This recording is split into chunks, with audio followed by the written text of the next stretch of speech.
첫 번째 세션은 코로나19 대유행에 대응한 환자 중심 임상 연구라는 주제로 준비를 했습니다. 이번 첫 번째 세션의 좌장은 대한민국 의학한림원 박병주 부원장님께서 맡아주시겠고요. 그리고 공동 좌장은 삼성서울병원의 호흡기내과 서지영 교수님께서 맡아주시겠습니다. 그러면 저는 마이크를 좌장님께 넘기고 잠시 물러가 있겠습니다. 고맙습니다. 네, 반갑습니다. 오늘 뜻깊은 행사의 첫 번째 세션 좌장을 맡게 된 박병주입니다. 네, 공동 좌장 서지영입니다. 네, 저희가 방금 특별 강연에서 우리 사업단과 또 미국의 피코리에 대해서 들었는데요. 소감이 어떻습니까? 부럽죠? 예, 굉장히 부럽다는 느낌이 많이 들었습니다. 저희 사업단이 아마도 미국의 피코리를 벤치마킹해서 그런 역할을 하자고 했는데 그 규모, 예산 지원 규모라든지 스케일이 너무나 차이가 나는 걸 보고 우리가 언제 저렇게 따라갈 수 있을까 하는 생각이 들었습니다.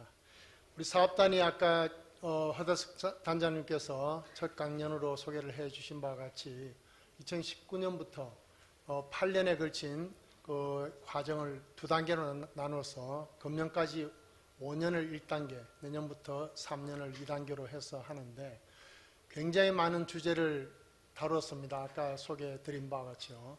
그 중에 오늘 이제 첫 번째 성과 발표를 하면서 몇 가지를 선별해서 발표를 하게 된 것 같습니다. 첫 번째는 2019년에 저희 사업단이 출범할 때만 해도 이 코로나19 팬데믹이 발생할 거라는 예상을 못했죠. 그러나 이제 2019년 말에 첫 번째 환자 생기면서 2020년 들어오면서 WHO에서 코로나19 팬데믹을 선언했고 3년 4개월 동안 지속되었습니다. 그래서 이러한 급박한 상황을 맞이해서 정부에서도 사업단에 이 코로나19에 관련된 연구 사업을 해야 되지 않겠느냐 해서 추가된 줄로 알고 있고, 그 중에 오늘은 두 꼭지에 대해서 한번 공익적 연구 수행 결과를 발표하는 자리가 될 것 같습니다. 첫 번째 연자에 대해서는 우리 공동 좌장을 맡으신 서지영 교수님이 소개해 주시겠습니다. 네, 첫 번째 발표는 중환자 진료에 대한 내용입니다. 발표 제목으로는 코로나19 대유행에 따른 부수적 피해, 중환자 진료를 중심으로고요. 발표자는 명지병원 장혜진 교수님께서 해주시겠습니다. 장혜진 교수님은 2015년 연세대학교 원주의과대학을 졸업하시고 세브란스 병원에서 내과 전공의 호흡기내과 전임의를 하신 다음에 현재 명지병원 호흡기내과 교수로 재직 중이십니다. 네, 발표 부탁드립니다. 네, 안녕하십니까. 발표 소개 말씀 감사합니다. 명지병원 호흡기내과 임상조 교수로 재직 중인 장혜진입니다. 저희 연구의 연구 책임자는 김영삼 교수님이신데 지금 해외 출장 중이셔서 제가 발표를 대신하게 되었습니다. 오늘 제가 발표할 주제는 코로나 대유행에 따른 부수적 피해, 중환자 진료를 중심으로라는 주제로 발표를 시작하도록 하겠습니다. 다음과 같은 순서로 발표하도록 하겠습니다. 저희 연구의 개발 목표는 중환자실 입실 환자의 의료 이용과 사망에 대한 자료를 구축하고, 그리고 코로나19 유행으로 인한 보건의료 자원의 이용과 부수적 피해를 평가해서 다음번 감염병 대유행 시 모든 중환자들을 안전하게 진료하고 사망률을 낮출 수 있는 전략을 제안하는 것이었습니다.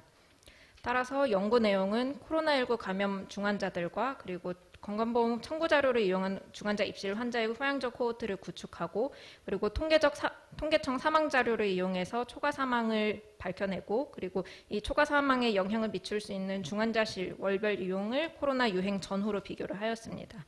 그리고 코로나19로 인한 중환자실 이용에 대한 부수적 피해를 평가하였습니다.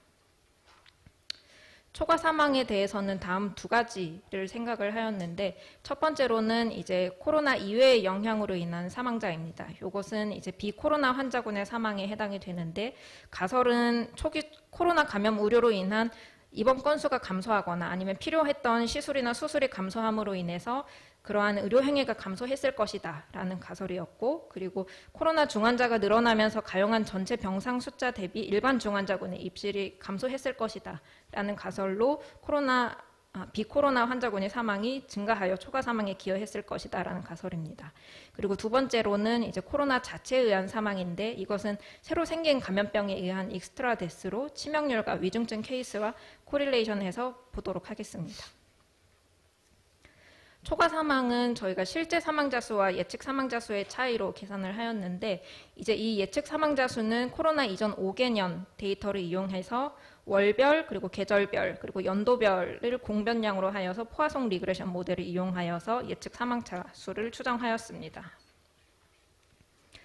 연도별 초과 사망을 먼저 보시면 2020년에는 예측 사망자 수와 실제 사망자 수가 크게 차이가 없어서 초과 사망을 관찰할 수가 없었고 2021년과 2022년 5월까지 분석하였을 때는 초과 사망이 발생한 것으로 확인이 되었습니다.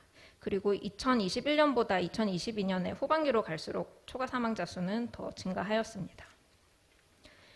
이제 월별 초과 사망자 수를 세부적으로 살펴보시면 2020년 결과에서는 전체적으로는 초과 사망이 발생하지는 않았었는데 일부 월별 시기에서는 초과 사망자 수가 확인이 되었습니다. 2021년 이후부터는 초과 사망이 두드러지게 확인이 되었는데 특히 델타 오미크론 시기인 2021년 7월 이후부터는 초과 사망이 지속적으로 발생을 하였고 코로나 확진자 수도 급격히 증가하면서 코로나 사망자 수도 제일 많게는 한 8,000명대까지 증가함을 알 수 있었습니다. 앞에 표를 그래프로 나타낸 것인데 1, 2, 3차 유행 시기에는 초과 사망이 두드러지지는 않았으나 2021년 7월 이후 델타와 2022년 1월 이후 오미크론 시즌에서는 초과 사망이 두드러지게 확인되었습니다. 이 코로나 유행 기간 중에 초과 사망을 국가 간 비교를 하였을 때 미국, 영국, 뉴질랜드, 일본과 우리나라를 비교하였을 때 이제 초과 사망의 패턴이 여러 선진국들과 우리나라는 다른 패턴을 보였습니다. 미국이나 영국 같은 경우는 이제 초반에 초과 사망이 많이 발생하였고 뉴질랜드와 일본은 초과 사망이 거의 발생하지 않았는데 우리나라는 후반기에 초과 사망이 아주 두드러지게 발생을 하였습니다. WHO에서 발표한 자료인데요. 여기서도 역시 우리나라는 2020년에는 초과 사망이 발생하지 않았었고 21년과 2020년, 21년 총합해서 확인을 하였을 때는 초과 사망이 발생한 것으로 보고가 되었고 이외 다른 선진국들 역시 앞의 그래프와 비슷하게 미국과 일본의 경우에는 많이 발생하였는데 뉴질랜드와 일본의 경우에는 거의 발생하지 않은 것으로 비슷한 결과를 공표하였습니다. 치명률과 초과 사망의 코릴레이션을 확인을 해보면 오른쪽 그래프가 이제 치명률, 확진자 수 대비 사망자 수를 나타낸 치명률인 그래프인데 치명률은 후반기로 갈수록 점점 감소하는데도 불구하고 초과 사망은 오히려 후반기에 높았던 결과를 보여주고 있습니다. 그렇다면 이 초과 사망자 수가 이렇게 두드러지게 나타난 이유를 같이 살펴보시겠습니다. 2021년 7월 이후에는 일평균 확진자 수도 1,000명 이상대 가장 많았을 때는 이제 32만 명 이렇게 많이 발생을 하였고 일평균 중증 환자 수를 볼 때는 2021년 7월 이후로는 쭉 300명 이상 중증 환자 수가 많이 확인되었고 사망자 수도 같이 증가함을 확인할 수 있었습니다. 따라서 초과 사망자 수 역시도 2021년 10월 이후로는 계속 2,000명 이상대로 확인이 되었고 2022년 3월 위중증 환자가 가장 많았었던 시기에는 초과 사망자 수가 17,000명가량 발생을 하였습니다. 앞의 그래프를 표로 다시 나타낸 거인데요. 파란색 점선이 이제 재원 중증 환자 수이고 검은색 실선이 주간 초과 사망자 수입니다. 이 두 그래프가 중증 환자 수와 초과 사망자 수가 비슷한 그래프 패턴을 나타내는 걸로 보아서 중증 환자 수와 초과 사망자가 서로 연관성이 있다는 것을 확인을 하였습니다. 이 전체 초과 사망자 수 대비 그럼 코로나와 비코로나 환자 사망이 얼마의 비율을 차지하는가를 확인을 한 그래프인데요. 이 후반기에 많이 나타난 초과 사망자 수 중에서 비코로나의 사망자 수가 대략 한 50% 정도로 확인이 되었습니다. 따라서 초과 사망 관련된 연구 결과를 보시면 2022년 5월까지 분석을 한 결과이고 델타와 오미크론 변이가 유행하는 2021년 10월부터는 월 2,000명 이상의 초과 사망이 관찰되었습니다. 그리고 초과 사망자 47,000여 명 중에서 한 49.2% 정도가 코로나 확진자가 아닌 비코로나 환자로 확인되었습니다. 그리고 코로나 위중증 환자 수가 일정 수준을 초과하였을 때 비코로나 환자의 사망자 수 역시 함께 증가하였습니다.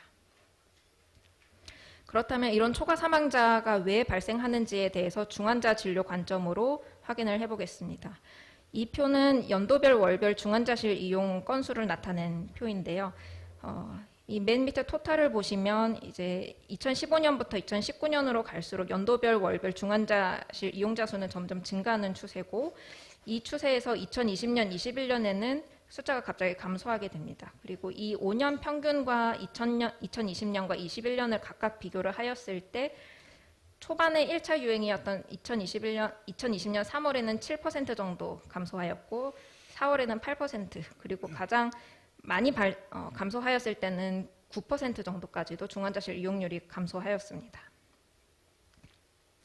앞에 표를 그래프로 나타낸 표이고, 이제 파란색 점선이 5년 평균 중환자실 이용 건수이고, 주황색 점선이 이제 코로나 유행 시의 건수입니다. 그래서 대부분은 이전 평균치보다는 중환자실 이용률이 낮았는데 유행 시기에 확연히 더 감소함을 확인할 수 있었습니다.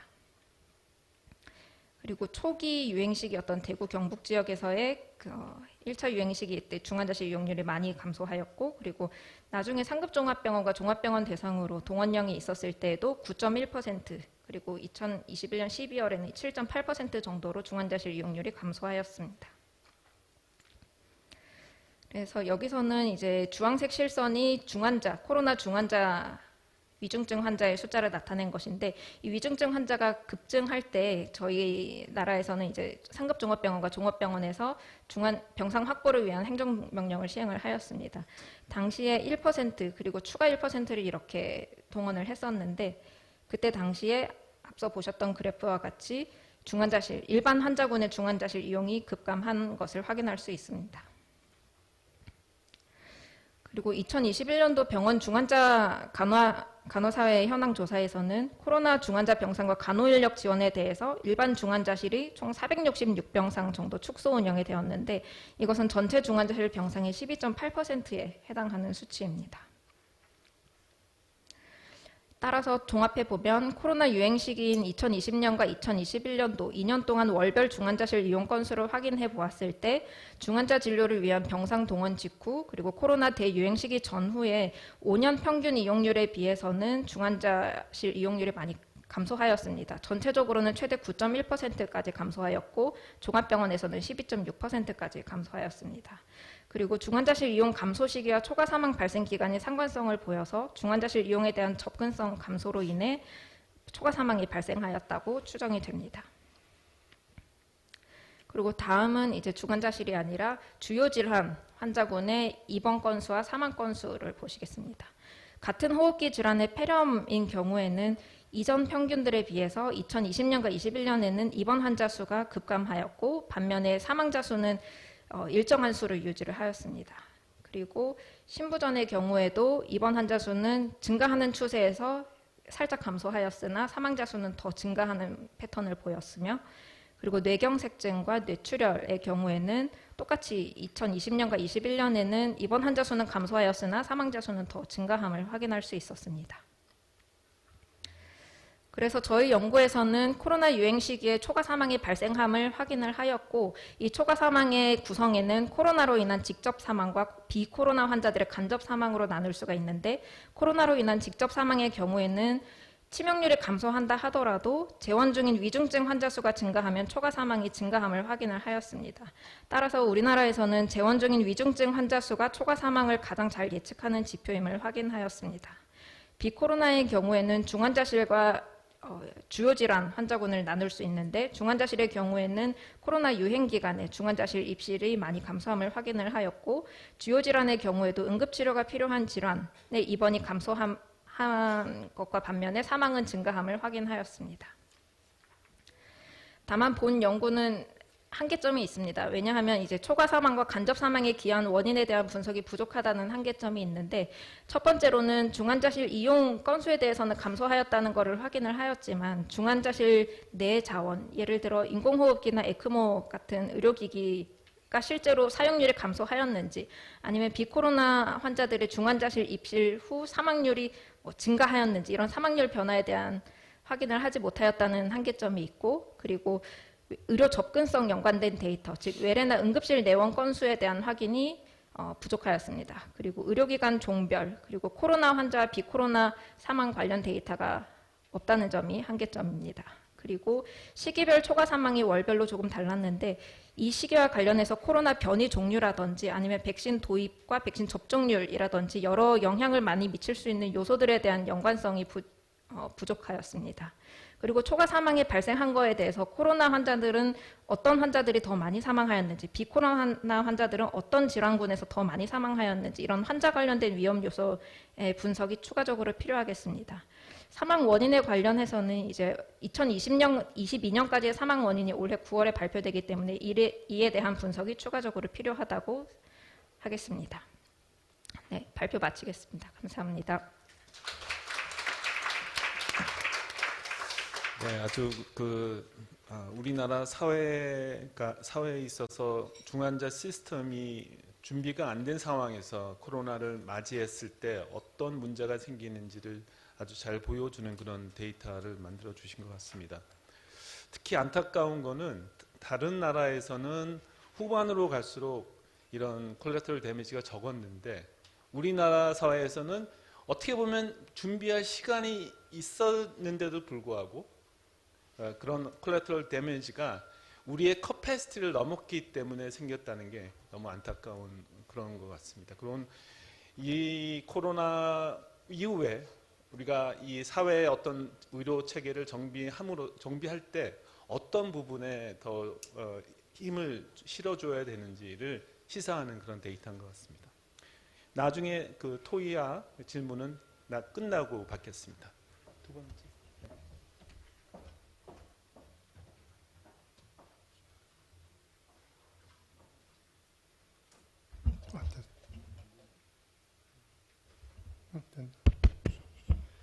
예, 그럼 이어서 두 번째 주제 발표를 듣도록 하겠습니다.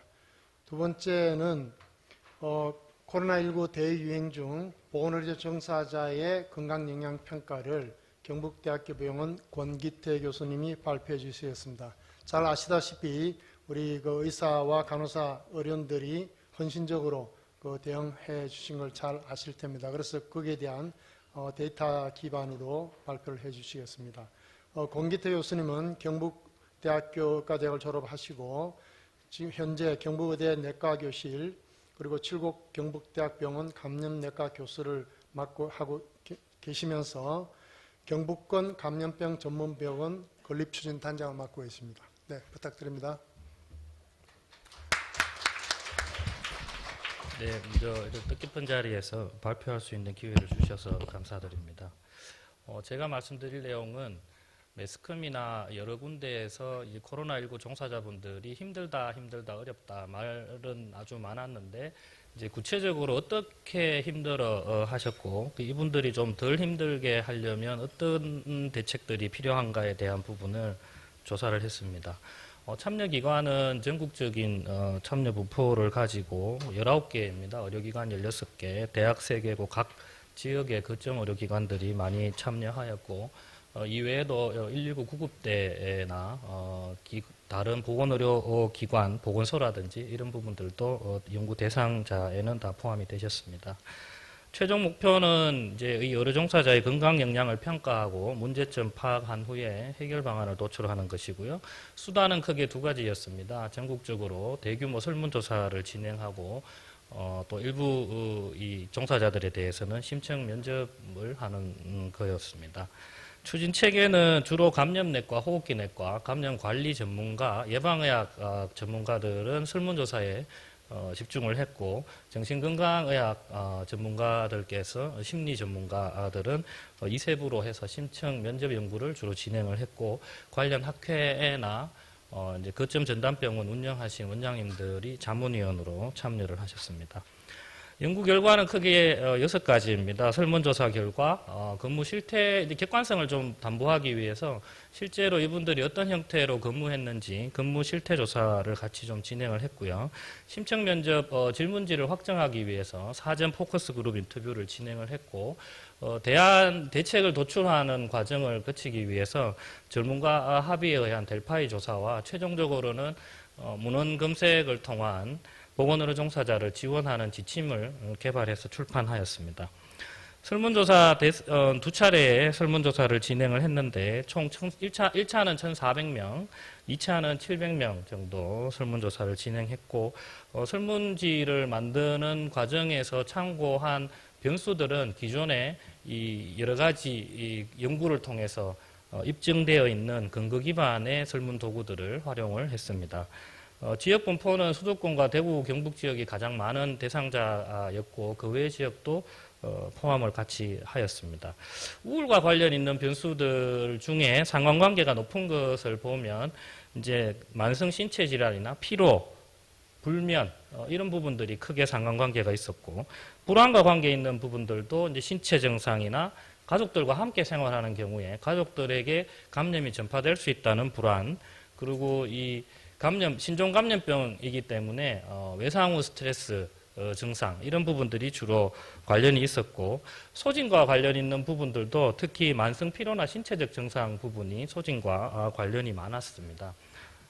그래서 저희는 만성 피로와 신체적 증상이 우울이나 불안이나 소진과 전체적으로 다 관련이 많았다고 보았고 이 신체 증상과 만성 피로를 주로 일으키는 인자가 뭔지를 조사를 했을 때 하루에 얼마나 근무를 오래 하느냐가 관련이 많았고 또 이 코로나 종사를 얼마나 오래 하는가, 지속 기간이 얼마나 되는가에 대한 부분이 특히 관련이 많았습니다.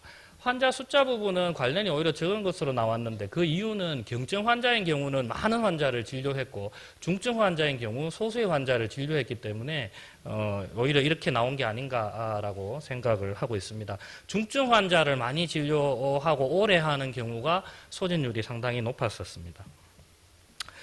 종사자들에게 질문을 했을 때 어떤 부분에서 지원이 가장 중요하다고 생각하는가에 대해서 우선순위를 보면 업무 환경 개선에 대한 부분 그리고 리워드에 대한 부분이 가장 높은 우선순위를 나타냈습니다. 최종적으로 판단을 할 때 결국 해석을 해보면 코로나19에 종사하는 의료 종사자들은 육체적으로 너무 힘들고 피곤하다. 이런 부분들 때문에 소진율이 굉장히 높았습니다. 소진율이 거의 80%에 가까이 육박을 했는데요. 이 소진율에 대해서 조금 더 저희가 분석을 해봤는데 코로나19의 프론트라인 헬스케어 워커들은 조금 더 높았고 프론트라인 헬스케어 워커가 아닌 경우에는 약간 낮긴 했는데 전체적으로 의료 종사자들의 소진율은 적어도 다 70% 이상입니다. 이 부분은 뭐 연구를 해보진 않아서 정확하게 알 수는 없지만 코로나에 종사하기 이전부터도 소진율이 높은 상태로 근무했는가 아닌가라는 이 프론트라인이 아닌 경우에도 높은 것으로 봐서는 추정을 좀 해볼 수 있었습니다. 이 설문조사 결과들을 논문으로 다 발표를 했고요. 근무 실태에도 이제 같은 비슷한 의료기관들에 대해서 저희가 조사를 했는데 병상수는 이제 공공의료기관들이 많이 참여를 했습니다. 의료원도 저희가 4군데 의료원을 국립중앙의료원을 포함해서 조사를 했는데요. 병상수로 보면 이제 의료원이 가장 많고 그다음 국립대학병원, 사립대학병원 순으로 했는데 중환자 병상은 국립대학병원이나 국립중앙의료원 그리고 사립대학병원 순으로 이렇게 병상 수는 이렇게 분포를 했었습니다. 의사의 근무 형태는 시간 제한이 없다는 게 가장 문제였고요. 특히 전문의 같은 경우는 24시간 병원에 있지 않더라도 항상 온콜 상태에 있는 문제. 전공의 선생님들은 법적으로 80시간 근무를 보장을 받고 있고 간호사 선생님들은 8시간 3교대 근무를 하지만 실제 투입된 인원을 보면 중환자도 그렇고 일반 병동도 그렇고 간호 1등급, 현재 간호 1등급 수준의 2배의 인력이 투입이 됐습니다. 문제는 2배의 인력이 투입이 됐음에도 불구하고 소진율이 거의 80%가 나왔다는 게 이 코로나19 환자들의 한테 필요한 의료 서비스의 양이 다른 환자들보다는 상당히 많았다. 보호장구를 착용하고 이렇게 병동을 출입을 해야 되는 부분들 주로 거기에 영향을 주지 않았을까 이렇게 생각을 합니다. 담배량 분석에서 레벨 D를 착용한 경우와 착용하지 않은 경우를 비교를 해보니까 레벨 D를 착용한 경우가 소진율이 그렇지 않은 것보다 많이 높았습니다. 간호사 업무에서 문제는 초기에 이 간호보조 인력들이 들어가지 않으려고 합니다. 그래서 보시면 의료기기 관리, 병실 청소, 검체 이송, 식사 지원 이런 일반적으로 수행하는 간호 이외의 업무도 이 간호사 업무의 부담으로 갔다는 게 문제점으로 도출이 되었습니다. 결론적으로 근무 실태 조사로 말씀드릴 수 있는 부분은 신종감염병을 돌보는 의사, 간호사 여러 가지 다른 직종들의 업무량이 그렇지 않은 경우보다 상당히 많다 이렇게 이야기 드릴 수 있겠습니다. 논문으로 다 게재를 했고요. 포커스 그룹 인터뷰는 여러 가지 직종별, 지역별로 나눠서 전문가들에 대해서 이 질문을 도출하는 과정들이었고 업무 환경 개선과 심리 지원 체계의 필요성이 확인이 되었고 역시 논문으로 발표를 했습니다. 그래서 심층 면접 인터뷰를 의사, 간호사, 코호트, 격리의료인, 구급대원, 보건소 확진의료인 뭐 이런 식으로 심층 인터뷰를 진행을 했고 이 직군별로 약간 특징을 살펴보면 의사 같은 경우는 기존 업무와 병행해서 온콜로 해서 이 온오프가 없는 생활을 코로나 기간 동안 장기간 지속해야 되는 문제. 간호사는 아까 말씀드린 대로 이 업무가 종류가 기존의 다른 직종들이 해오던 업무를 간호사한테로 이렇게 떠넘겨진 부분. 보건소 같은 경우는 민원이나 비난 이런 부분들이 상당한 힘든 부분이 있었고 구급대원 같은 경우는 환자는 실었는데 이 의료기관에 갈 수가 없어서 그 환자를 데리고 이렇게 의료기관을 찾아서 다녀야 되는 스트레스 이런 어려움들을 상당히 많이 호소를 했습니다. 심층 면접 부분도 저희가 논문으로 발표를 했고요. 문제점에 대한 지원 방안을 도출하는 부분을 전문가 합의를 통해서 델파이 조사를 진행을 했고 이 전문가는 이제 전국적으로 분포를 했고 직종도 의사, 간호사, 공무원 그리고 전문 분야도 뭐 감염내과, 호흡기내과, 응급의학과, 외과, 정신건강의학과 그 기타로 해서 진행을 했습니다. 이제 이 CVR이 0.42 이상 될 때에 해당하는 순위 이렇게 영역별 항목들을 뽑아보면 시설 인프라 영역에서는 감염병에 대비할 수 있는 구조가 중요하다. 이제 그 중에서 가장 중요한 것은 중증 확진자를 진료할 수 있는 격리병실을 확보하는 것이 가장 필요한 부분으로 답변을 해주셨고요. 인프라 영역, 인력 인프라 영역에서는 중환자 전담 간호사의 확보가 중요하고 숙련된 감염병 업무 인력 양성이 중요하다 이렇게 답변을 해주셨습니다.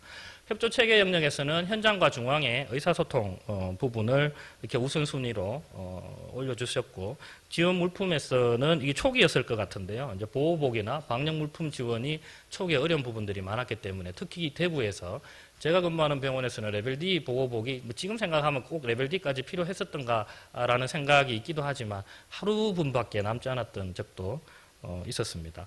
그리고 이제 위험 수당 현실화해주는 부분들에서 답변이 많았습니다. 이 델파이 조사도 논문으로 발표를 했습니다. 마지막으로는 이제 코로나19 유행에 대응하는 의료 종사자의 감염과 소진을 예방하기 위한 지침을 저희가 이제 정신건강의학과와 이 감염내과 전문의들로 위원회를 구성을 해서 문헌 검색을 통해서 지침을 개발을 했습니다. 핵심적인 질문은 이 종사자들의 소진을 예방하는 지침이 결국은 이 코로나19에 대응하는 정책적인 부분과 연관이 될 수밖에 없어서 조금 섞여 있는 부분이 있습니다. 정신적인 영향은 어떤가? 신체적인 영향은 무엇이고? 코비드-19에 이제 감염이 의료 종사자가 그렇지 않은 경우보다 2배 더 감염이 된다고 에비던스가 있습니다. 그래서 감염을 예방하기 위해서 어떻게 해야 하는가? 사회적 낙인에 대한 문제는 신종감염병 유행 초기, 메르스 때도 그랬고, 메르스 때는 좀 오랫동안 그런 일들이 있었고, 코로나 같은 경우도 초기에 사회적 낙인으로 또 이 종사자들이 어려움을 겪습니다. 그래서 이 사회적 낙인에 대해서 어떻게 대응을 해줘야 하는가? 그리고 이 코로나 종사자의 가족, 세계보건기구의 이제 이 워크포스 매니지먼트에 대한 지침을 보면 여성 의료 인력에 대해서는 자녀 돌봄에 대한 지원에 대한 부분도 이 지침에 나와 있습니다. 그래서 이 종사자 가족들에 대해서 어떤 식으로 지원을 해줘야 하는가에 대한 부분을 조사를 해봤고요. 이 이제 코비드-19이나 신종감염병은 외상후 스트레스 증후군, 우울, 불안, 소진을 분명히 증가시키고 저의 연구에서도 그런 결과들을 나타났습니다. 근데 이게 신체적으로 어려움이 이제 이런 소진이나 우울, 불안과 영향이 많다는 결과들을 볼 때 이 적정 인력의 투입이 굉장히 중요한 부분으로 판단을 했고 정신건강적인 지원, 심리적인 지원도 보조적이긴 하지만 중요한 부분 중에 하나로 보았습니다. 그래서 신체적 영양 같은 경우는 대부분의 병원들이 8시간, 간호 같은 경우에 8시간 근무하면 2시간 근무하고 2시간 휴식 취하고 이런 경우가 많았는데 환자 수가 급속도로 증가하는 경우에는 이걸 지킬 수가 없었던 거죠. 그래서 문헌에도 보면 이런 전신보호구를 2시간 이상 착용하는 경우에는 두통이라든지 호흡곤란이라든지 이런 부작용에 대한 게 나오는 문헌들이 있습니다. 그래서 이 적정 시간을 지켜주는 게 중요하고 이 종사자들에 대해서 주기적으로 어떤 상태에 있는지를 평가하고 그 평가 결과에 따라서 거기에 대응해 주는 게 중요한 부분이 되겠습니다. 코비드-19 이하는 뭐 백신 접종이라든지 이런 부분들이어서 넘어가도록 하고요. 사회적 낙인도 이 신종감염병은 사회적 낙인을 유도한다는 그런 논문들은 많이 나와 있습니다. 그래서 이 부분들이 또 업무 능력의 저하로 이어지고 이걸 최소화하기 위해서 홍보라든지 지침에 대한 정확한 전달 이런 것들이 중요하고 심리적 지지나 상담도 필요하다고 하겠습니다. 격리를 하는 경우에 이제 코로나 격리 때 의료 종사자들이 코로나에 감염이 되어서 같은 기관에 격리되면서 근무에 투입된 그런 사례들도 있었는데요. 이렇게 되면 곤란하겠습니다. 종사자가 감염이 되면 다른 기관에 다른 장소에 격리해서 치료를 받고 휴식을 취할 수 있게 해줘야 될 것 같습니다. 종사자 가족들에 대해서도 일정 수준의 지원이 필요하다고 하겠습니다. 이런 지침 개발에 대한 부분도 영문판과 공문판 두 가지로 해서 홍보를 위해서요. 이제 공문판은 의료 관련 감염 학회지, 영문판은 우리 저희 감염학회의 공식 학술지인 인펙션 앤 키모세라피에 출판을 했고 이제 관련 학회들의 승인과 검토를 받았습니다. 결론을 말씀드리겠습니다. 이 적정 인력 기준과 이 효율적인 운용 방안, 지원 대책 이런 게 굉장히 중요한 것 같습니다. 지표가 필요하지도 않을까. 그러니까 이 의료 신종감염병이나 혹은 그렇지 않더라도 이 환자가 필요로 하는 의료 서비스의 종류와 그 양을 평가하는 어떤 지표 같은 게 필요할 것 같다는 생각을 해보기도 했습니다.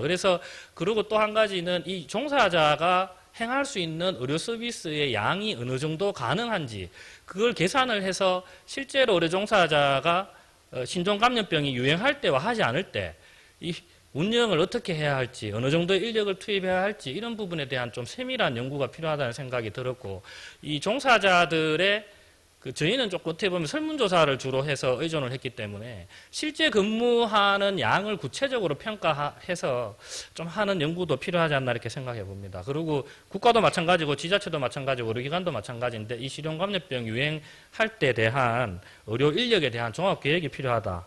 그 계획에는 보건의료 인력에 대한 확보나 지원 대책도 필요하다고 생각을 하고요. 그리고 국가에서 어떤 정책을 추진을 할 때 사람이 하는 일이라는 것을 좀 고려를 해서 효율성을 높일 수 있는 방향으로 이 정책을 추진해야 된다. 예를 들면 저희가 신종감염병 코로나 유행할 때 중수보건질병청, 심평원, 지자체 똑같은 자료를 중복해서 요청을 많이 했고 그 자료를 만들기 위해서 또 안 그래도 환자 본다고 힘든데 더 힘든 경우가 많았었습니다.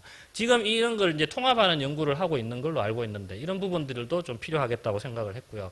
개인적으로는 늘어나는 의료 서비스의 양을 현재의 의료 인력으로는 감당할 수 없다고 저는 약간 개인적인 생각이 포함되어 있지만 판단하고 있습니다. 그래서 로봇이나 인공지능과 같은 의료 서비스, 의료인 종사자들의 업무를 경감할 수 있는 이런 보조수단들이 신속하게 개발이 돼서 투입이 돼야겠다. 이렇게 위해서 지금 로봇 개발을 하고 있는데 이 로봇을 의료기관에 투입해서 사용할 수 있는 기준이나 절차나 이런 게 하나도 마련이 안 되어 있습니다. 식당 가면 이게 서빙 로봇들이 다니면서 서빙을 하고 있죠. 실제로 제가 간호 업무를 조사를 했을 때 가장 많은 업무량을 차지하는 부분은 혈압, 열 재는 것과 같은 활력 징후 측정, 약을 갖다 주는 거, 그 다음에 식사 배달하는 거, 폐기물 처리하는 거. 이런 정도만 해줘도 훨씬 더 업무가 많이 경감될 수 있을 것으로 생각합니다. 이상입니다. 감사합니다. 네, 감사합니다. 그 짧은 기간 동안에 코비드-19에서의 의료인들의 그 상황에 대해서 여러 가지 방법론들을 다 적용해서 굉장히 다양한 측면에서 많은 연구를 수행한 것 같습니다. 전국적인 규모로 설문조사도 하고 근무 실태 조사하고 포커스 그룹 인터뷰도 하고 심층 면접 1대1로 하고 전문가 델파이 조사까지 한 다음에 지침까지 개발했습니다. 네, 아주 상세한 발표 감사드리고요. 지금부터 시간이 조금 안 남았지만 그래도 질의응답 시간을 조금 갖기로 하겠습니다. 혹시 플로어에서 지금 두 연재에 대해서 질문, 코멘트 하실 분 계신가요?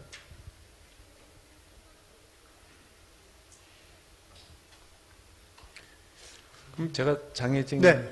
선생님한테 한번 여쭤보겠습니다. 그러면 분명히 이제 중환자에 대한 진료 캐패시티가 부족했기 때문에 이런 결과가 나온 것 같은데요.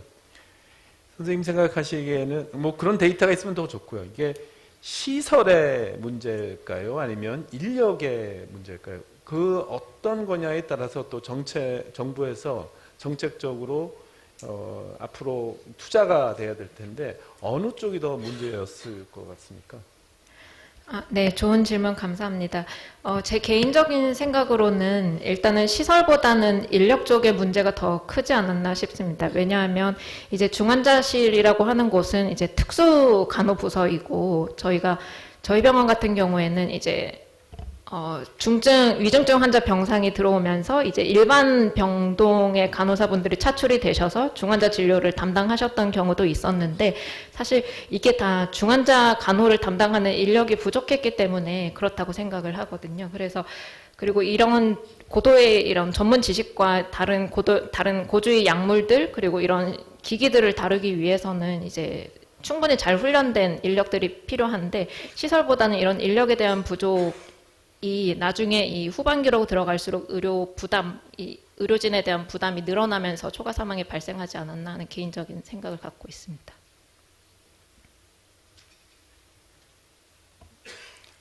네.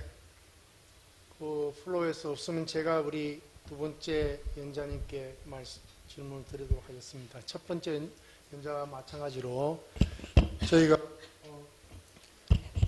코로나19 팬데믹을 지금 3년 4개월 거친 다음 지금 엔데믹으로 전환을 했습니다마는 많은 분들이 향후 또다시 이러한 그 팬데믹이 도래할 것이다. 이렇게 예측을 하고 있습니다. 그래서 이번을 계기로 해서 온고이 지신, 그래서 이제 향후 디지즈 X 팬데믹에 대해서 어떻게 대응 대비하는 것이 효과적이고 국민들을 보호할 수 있겠는가. 그런 측면에서 두 연자들께서 좀 한마디씩 해주실까요? 먼저 아까 장 교수님 답을 했으니까 우리 공 교수님께서 사실 이제 마지막 마무리 제안하실 때 여러 가지 추가적인 연구가 필요하다 그렇게 됐는데 지금 우리 보건복지부뿐 아니고 우리 대한민국 의학한림원이나 여러 학회들에서 코로나19 팬데믹에 대한 백서를 작성하고 있는 그런 쪽이 많이 있다고 생각을 합니다. 그럴 때 혹시 이제 이 연구를 마무리하고 최종 보고서를 내면서 그 제안을 나름대로 연구자 측면에서 제안이 있을 것이라고 생각하기 때문에 그 부분 좀 추가해서 말씀해 주실까요? 네. 결론 부분에서 좀 말씀드린 거하고 일맥상통하는데요. 앞에 서지현 교수님 질문에 있어서도 제 개인적으로는 절대적으로 인력 그 부분이라고 저는 생각을 하고 있습니다. 시설 부분은 시간이 지나면 다 어느 정도는 대체로 해결이 다 됩니다. 그리고 저희 대구에서도 2월 18일 날 확진자가 생겼고 이제 2020년 2월 후반부터 해서 3월까지 급속도로 환자가 증가해서 초기에 좀 문제가 있긴 했지만 3월 초 정도가 된 경우에서는 이미 많은 병원들이 시설을 다 개조를 하고 해서 중환자실도 다 많이 확보하고 했지만 결국은 의료 인력의 문제에 봉착을 해서 더 이상 항상 보면 환자 병상은 있지만 이 중환자실 병상도 보면은 한 80% 정도 차면 더 이상 환자를 받을 수 없는 상황이었거든요. 이제 그 부분이 주가 인력적인 부분이 참 문제가 되었습니다. 그래서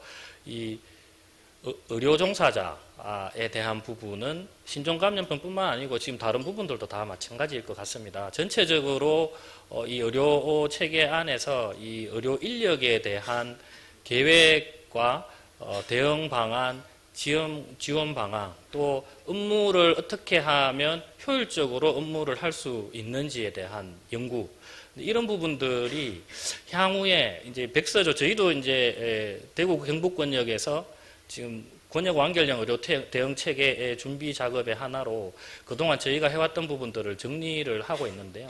그 정리하면서 특히 인력적인 부분을 어떤 식으로 해왔는지, 문제점은 무엇인지, 이 부분을 보완하기 위해서는 앞으로 어떻게 해야 하는지에 대해서 상당히 좀 깊이 있는 자료와 이런 연구들이 향후에 좀 있어서 객관적으로 수치화하면서 이렇게 지원도 하고 또 기준을 만들어서 그 기준에 맞출 수 있도록 지원하는 이런 부분들이 필요할 것으로 생각합니다. 네, 감사합니다. 네, 감사합니다. 우리 장 교수님.